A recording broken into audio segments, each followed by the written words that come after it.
I'm not allowed to video, but I've put like, am I expected to fight at the end of this or what? Well, quick quiz. What's the capital of Azerbaijan?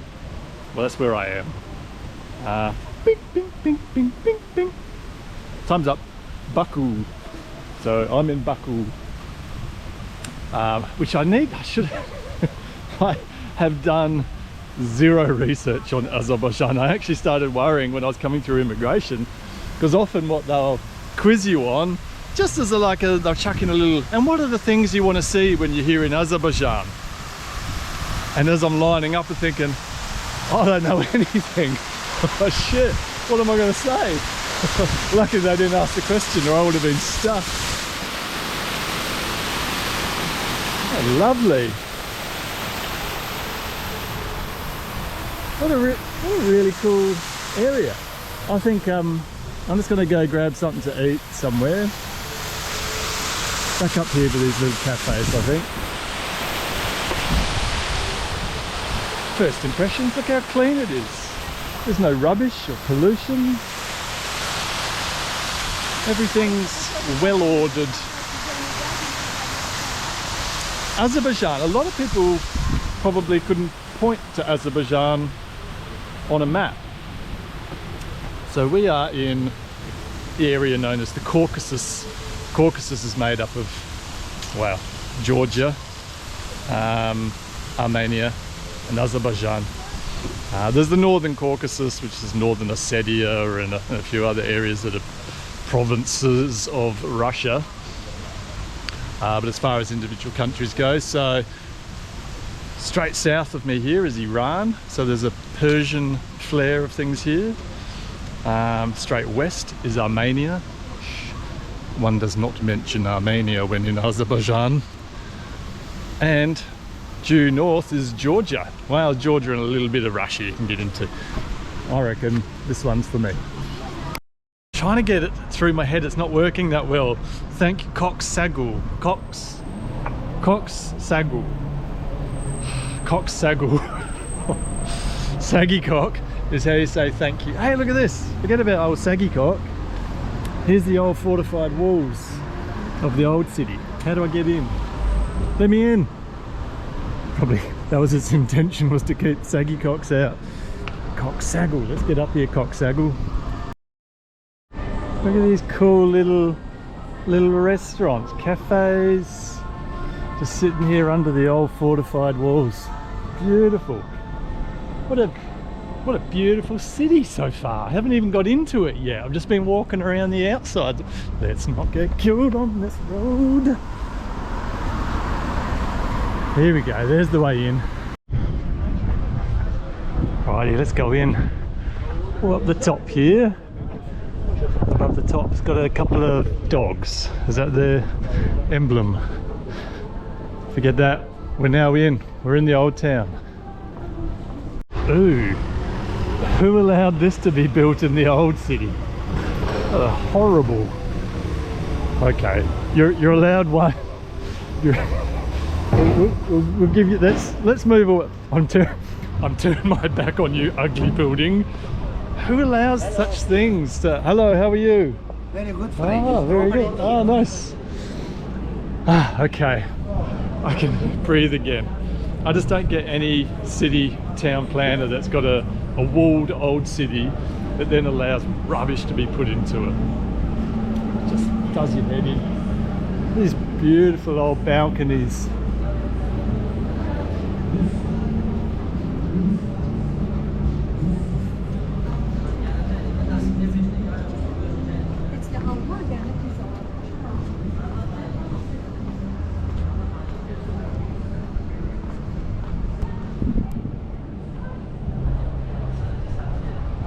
This is an old caravanserai, a Bukhara caravanserai, it says there.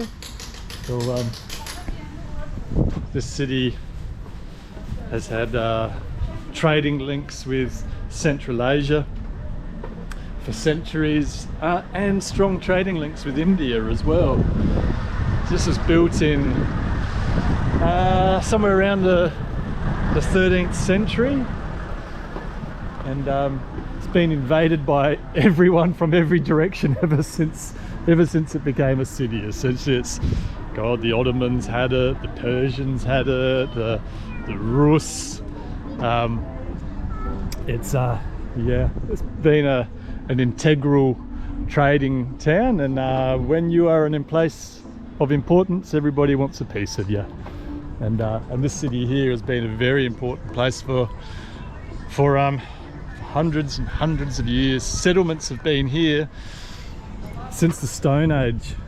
So on the peninsula, we've got some old parts of the old town down here. One interesting fact about this little town that I just learned about this city. So this is the lowest capital city in the world. It's 30 meters below sea level. Baku's sort of jutting out on a peninsula here. I will carry on this way.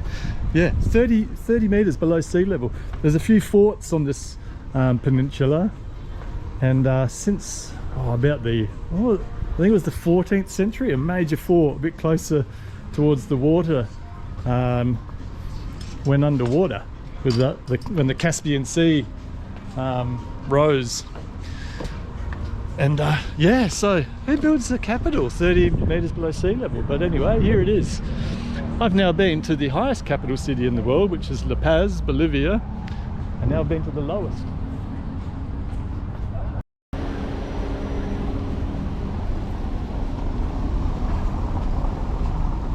Like these closed-in balconies, very Turkish. Malta as well. It's got this big TV tower up over on the hill over here. Of course, there's a big TV tower. It was part of the USSR for many years, many decades. Welcome. Hello, how are you? Salam.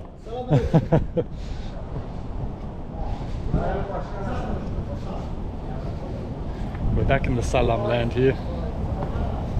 Although I haven't heard anyone say Salam alaikum.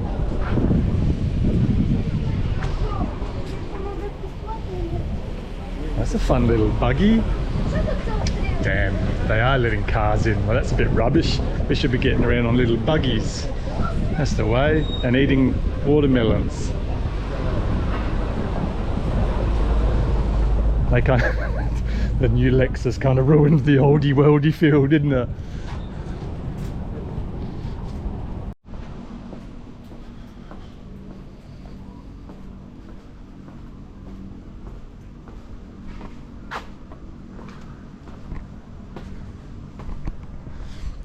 Look, I don't know where I am, but I don't feel so bad about that because I'm not the first person to just get ridiculously lost in Baku. There was I'm pretty sure a German explorer came here sometime in the 1600s, and what he wrote about the city, he said, after a month in Baku, I still had no idea where I was, what street ended and where it began. He wandered around here for a month and had no bloody idea. Oh, look at it, it's just so wonder if he ever escaped, or did he just send the letter out on a pigeon? Definitely have ended up a bit. There you go, the Azerbaijani flag, further afield than the restaurants and touristy area of it. Oh, I don't know where I am. Doesn't matter, does it? It doesn't matter that much. Plenty of hours in the day.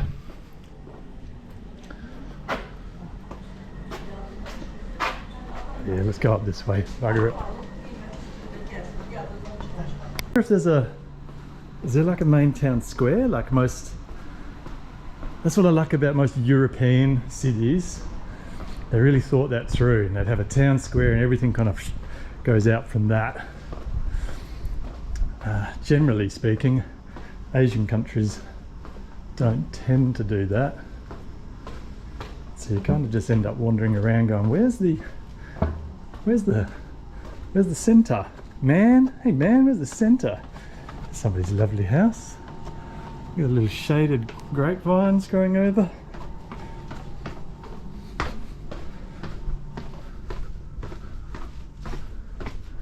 love these little oldie worldy lights.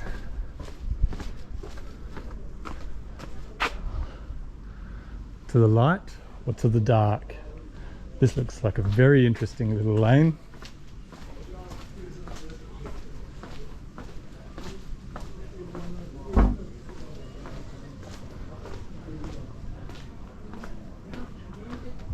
What is this, a synagogue or something?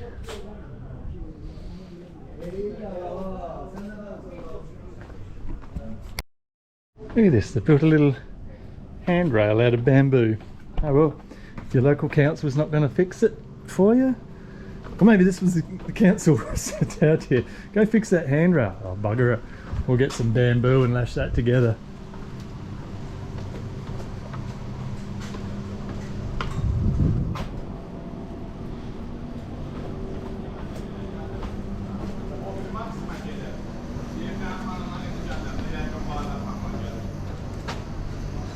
And everywhere you turn here, it's beautiful, beautiful buildings, architecture. Salam. Salam. Oh, beautiful. So this minaret here is attached to a mosque, as they usually are. And this mosque had a sign on it, was built in 1000 AD. So, damn, that's old. That's cool. All the engravings up the top there. Look at this beautifully restored old Russian Volga. We've been seeing various rusted out versions of these, well, right across Central Asia. Look, the hammer and sickle. This is not a sticker, this is part of its manufacture. Look at that. Built in the... Yeah. How many communist hands put this together? Look at it, it's bloody beautiful.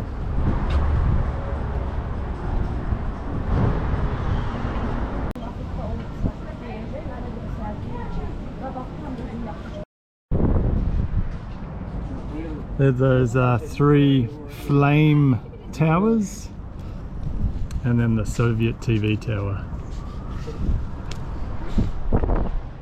And then over here is a Russian oligarch's super yacht hiding out. I'm at the top of a place called the Maiden Tower. That was a pretty interesting piece of history here in Baku. Mainly for the reason that nobody knows what the hell it is.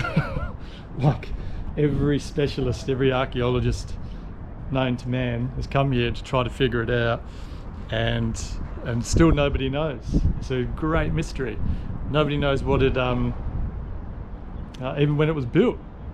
There's some people think it was somewhere in the 5th century BC, others think it was somewhere around the 12th century AD. Like, there's just this huge, like, they don't even know why it's called the Maiden Tower. So they have no idea when it was built, why it was built, or why it's called what it's called. It doesn't conventionally fit into any, you can't pigeonhole it. You can't say, oh well, it's a big round structure on the coast here of the Caspian Sea. Oh well, it's a fort. But it doesn't actually have any fortifications besides the fact that it's a big tower type thing. You wouldn't build a fort and then not have areas for, I don't know, your army to hide behind by shooting bow and arrows down on people. You wouldn't have a wall that's only 2 foot high around it. Also, the entire tower around it only has a couple of very small windows, only 2 of them facing out towards the water. So it doesn't even have just sort of usual fortified aspects of defense for bow and arrows, and yeah. So some people think that some people still think that it was probably a fort. Some people think it's an observation tower for gazing at the stars. Other people think that it was a place for prayer. This, if it was built before the 7th century AD when they invented Islam, so let's say if it was built in the somewhere between the 5th century BC and the 6th century AD, then probably Zoroastrian and something to do with fire, they seem to think, maybe for prayer or something like that. But it doesn't fit any one particular mould perfectly, so nobody actually knows why it's here, but I've got another idea. So let's go back a little bit. I may have confused you all when I said you can get a good idea here of Baku Old Town, and this is a big peninsula that sort of we're on here, a bit of a cove. Peninsula goes out and around, and it sort of spills up the hillside up here. But down here where the base of this is actually 28 metres below sea level. And you're like, well, how the heck can you have something on the coast of a sea built below sea level? Well, that's because the Caspian Sea is 28 metres below sea level as well. So it's actually at its sea level, but at the generally acknowledged sea level, because it's landlocked. It's essentially a giant lake. It doesn't feed into any of the oceans or seas. So it itself is below sea level, which is how they can have a city below sea level here on the shores of it. But I'm onto something, and I don't reckon anyone's ever thought about this. The exact height of this tower is 28 metres above sea level, or 28 metres above the Caspian Sea level, the ground. So is that like, so right now, standing on the base of this, you're standing at 0 metres above sea level. So I reckon this was built by, I don't know, snorks, maybe Aquaman. Maybe when the sea was like higher, this was just like a little platform just sitting with the water lapping at the edges of this. Oh, it was a fishing platform. Coincidence? I think not. Here it is, the Maiden Tower. As you can see, and it's a big structure, but none of the usual things that would make it you know, a fortification for defense purposes, besides just being a big high thing. So I tend to like be on the side of that's not for defensive purposes, but yeah, I'll leave that to smarter people than me to figure it out. Again, it was built by Aquaman for a fishing platform. This is a fishing platform for Aquaman. Trying to cross from the old town onto the seaside, the boulevard, is a, well, I thought I'd never find a way across, but here we go, we've got a little underpass.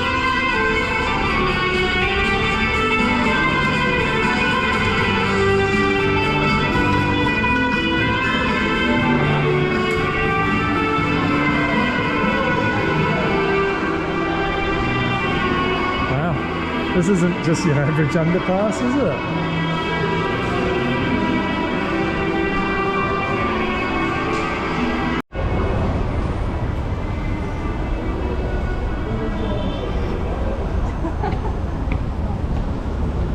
Righto. Finally across. We're walking for a small eternity to find a way over. Like, they've got a fundamental planning flaw on how you get from there to here, with a 6-lane highway in between it.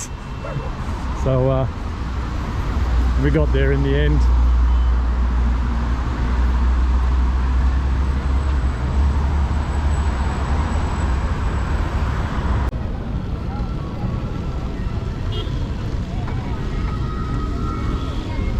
Now, I'm on my own secret little mission here that nobody else knows about.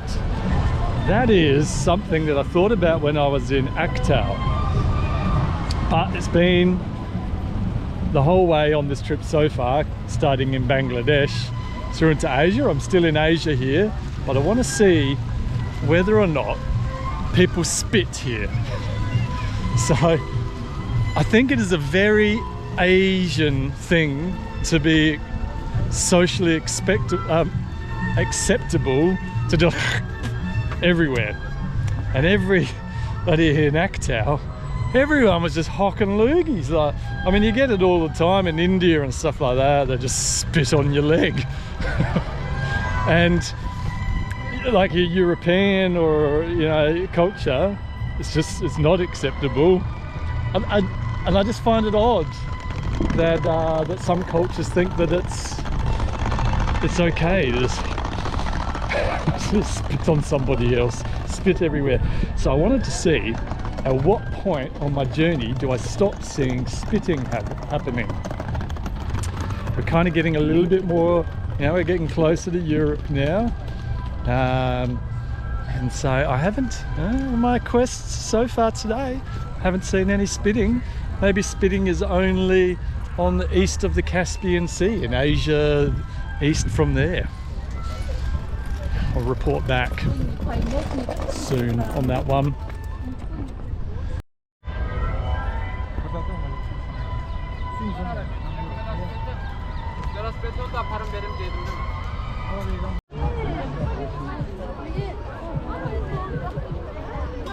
This is the Deniz Mall. We'll go with Deniz. I was about to say Denise.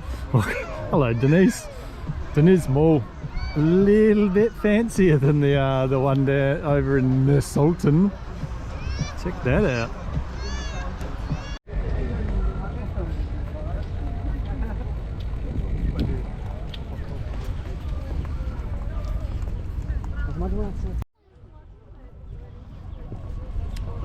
Everyone's down here promenading on the esplanade. It's lovely. It's a great time of the evening to catch a bit of the breeze. Depending on the translation, where you get it from, Baku, I think it meant something like city of wind or something like that. So I wish there was a little bit more of a breeze going on. It's been stinking hot today. I can't imagine, because I've seen images of the Caspian Sea frozen over, so it's hard for me to fathom when you're in places like this and it's 35 degrees and it's humid and you're just sweating your way around, that it could just be, I don't know what sort of temps it gets to, but bloody cold if it's going to freeze the Caspian Sea. Yeah, I remember that happening when I was in Tallinn, Estonia. I was there in the summer swimming in the Baltic, went back in the winter, was frozen over to Helsinki. You're just like, what the hell? It's hard to get your head around at the time.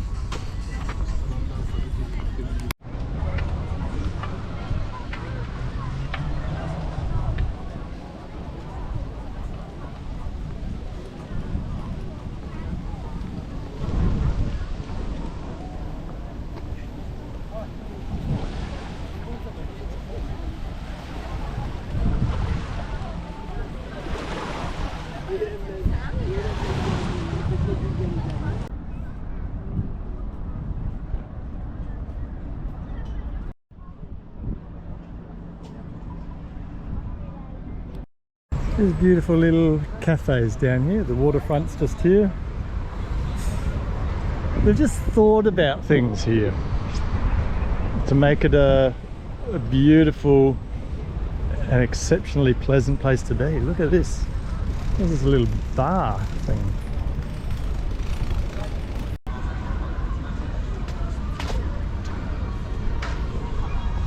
And yep. Look at this for a waterfront bar.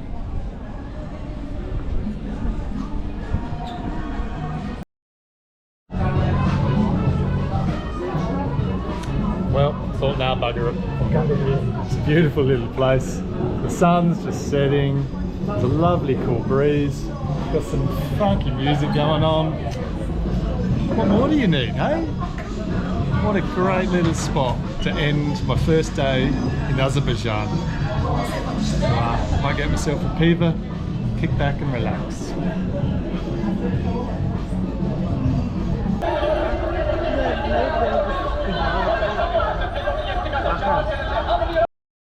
Just a movie going on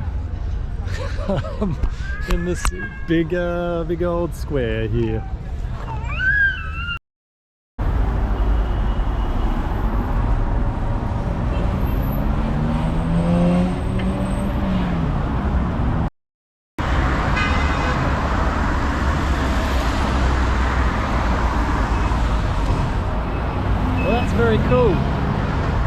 That's those three giant buildings. And it's just, I mean, you've got the heritage and just this sitting there, but I like it. So interestingly, this is the hammam or bathhouse. This only got found in archaeological excavations. They were digging around the base of the wall, which is here, in 2016. Oh, that's just nuts, isn't it? You could have this whole structure. Clearly not the aluminium roofing. This is from the 17th century, so they didn't quite have that going on then. But this entire thing was, I don't know, just sitting underground. People would have been walking over the top of an ancient bathhouse. It makes you wonder how many things have not been discovered in our world that where you're just walking along, doing your thing, and in a couple of years' time they'll just discover something like this. So it blows my mind. It does my mind in. You know, something that I love about Baku, everywhere you look they've just got like a fun little piece of artwork kicking around the place. It's just yeah. The other thing there's a lot of is, like, now that I've thought of it, I'm not going to be able to find one, but lots of little bird houses. I've really tried to, let's go, where should we go? Little bird houses around, trying to give them homes, bring the wildlife in. They've done, it's like this whole city is like a, I don't know, like a finely landscaped botanic gardens.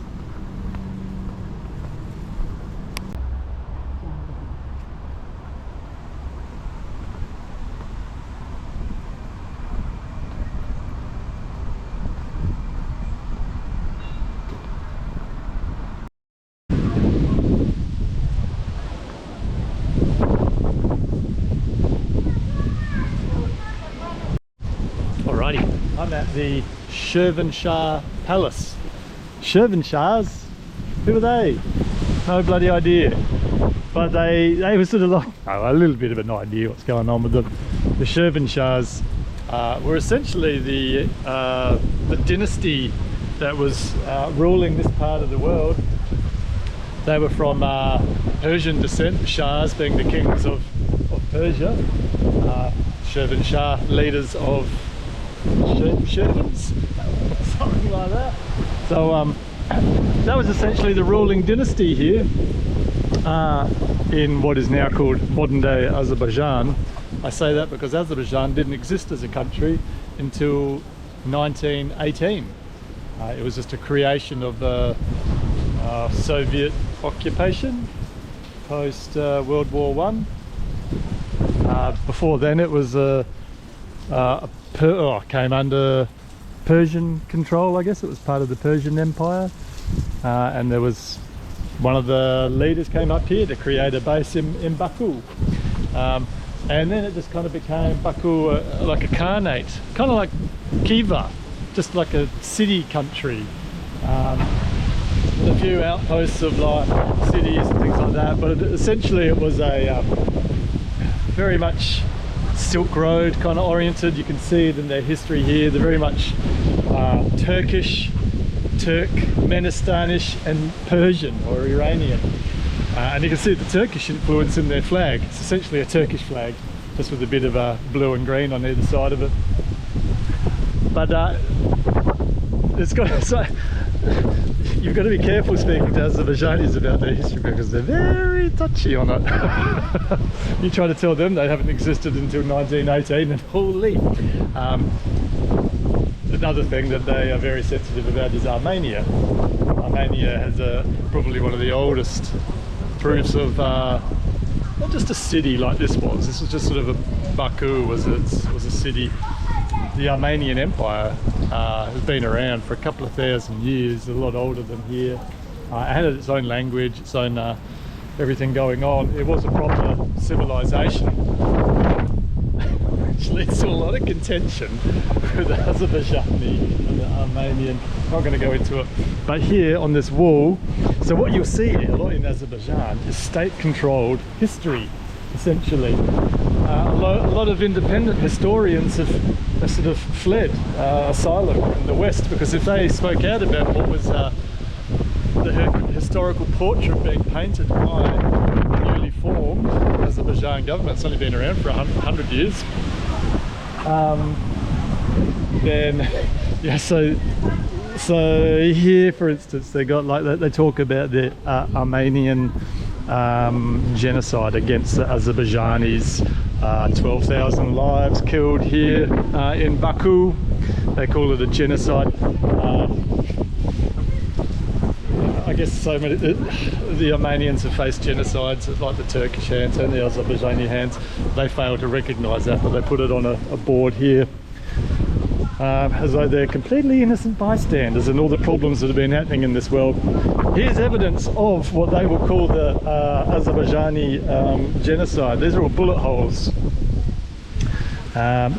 littered around here. I guess that at some point, you can see here it's had a whole heap of damage right about where you'd be standing. So I'm guessing they lined people up here and shot them. Similar over here on these walls as well, all at about head height. You can see bullet holes all around these walls. I mean, no matter the history, it's horrific, but it's a beautiful location with a sad history. Following around the outside of the town here, the old city walls, the old fortified walls. So you can kind of do a bit of a ring around the whole way around Baku. So let's go do that.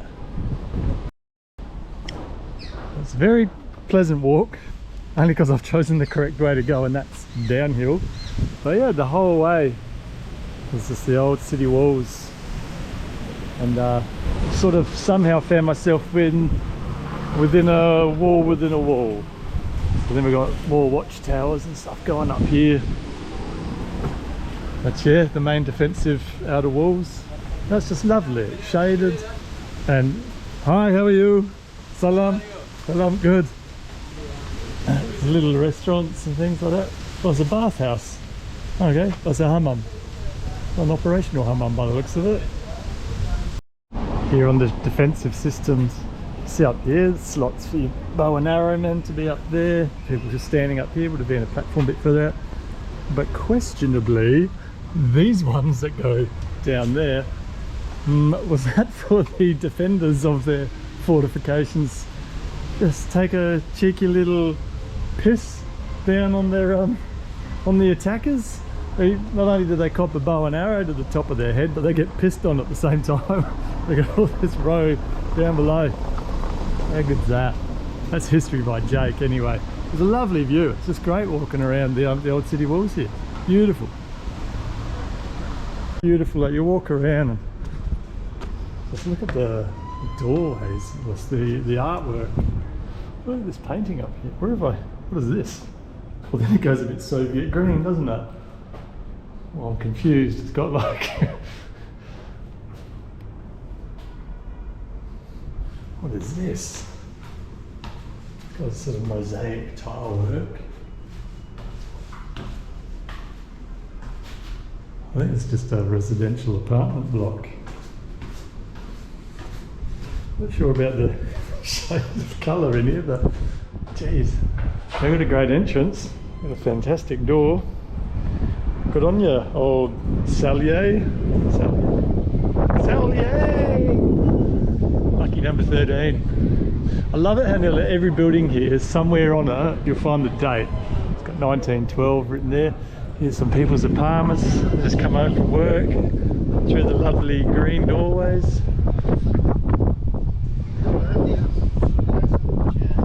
Straight through here, you've got a little cafe, got a little general store. We are in a little old town general store. This is their local beer, Zerdan. So I'm not going to get tucked into a beer just yet. Zerdalan, Baltica.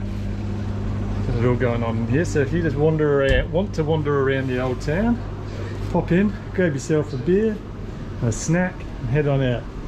Thank you very much. Still haven't worked out how to say the thank you. It's one of those ones that just, I don't think it's ever going to settle in my brain. I reckon I've figured out what they should be saying for thank you when you're here in Baku. They should be saying Merci Baku. Get it? Merci Baku. Oh God, should I break it down any further? Merci Baku. Now, I really like Baku, I do. But its biggest issue is the fact that you've got the old city here, you've got the beautiful esplanade here, and you've put a 6-lane highway between me and it, with only, as far as I can have found yet, way down there, crossing points, and I don't know what's down here. Surely there was a better planned road network where you send all the major traffic elsewhere around or something or other. I guess just the worst part of division. Or imagine if you could have the old town flowing straight down to the Caspian Sea. You put a bloody big highway in between it. Down here on the waterfront, they've built themselves a little mini Venice. So you can get in a little boat and someone will put you around the Venetian waterways of Baku.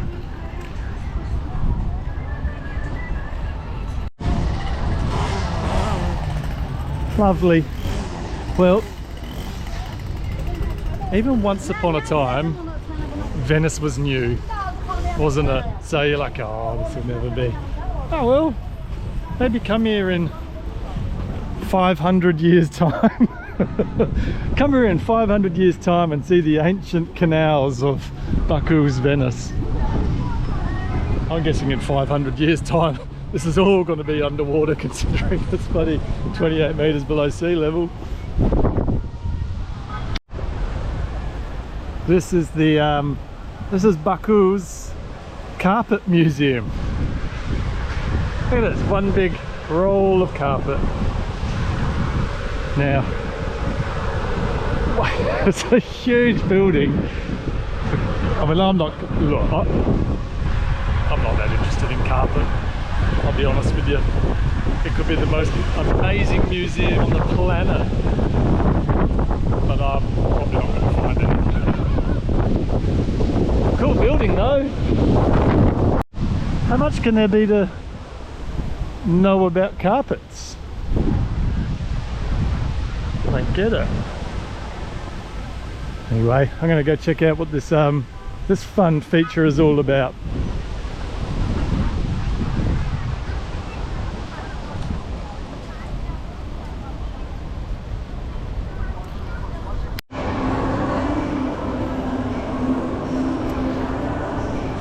Well, it's a shopping mall, isn't it? It's, unless you live in the Gambia, you probably know what a shopping mall is all about, so I don't think we need to explore this much more. Oh, I do see a slide though. Oh, hang on, I might have spoken too soon. Everyone loves a twisty tube slide. Oh, well, that looks a bit of fun. How do I get a go on that? Let's go up. Alright, well, that's fun. I'm going down the slide. I'm not allowed to video, but I've put like, am I expected to fight at the end of this or what? Anyway, I'll see you at the bottom. So it's a fair bit of fun. Here it is here. You go flying down, 3 minute for about, I don't know, 5 seconds. More fun than I expected, but I'd have to say the staff could perhaps do with taking a happy pill. Most sour, just sad looking, kill me people going around. Like, how's a little bit of, whoa, you're in for a good time, guys, this is gonna be great. And then when you go back there, because you've got to put some things in the lockers and stuff like that, and then how was that, man? Was that great? Was that cool? Did you love it? Rather than just here's your hat. God, they're just, who trained these fellas? Anyway, I think that they need to be maybe reconsider their employment options.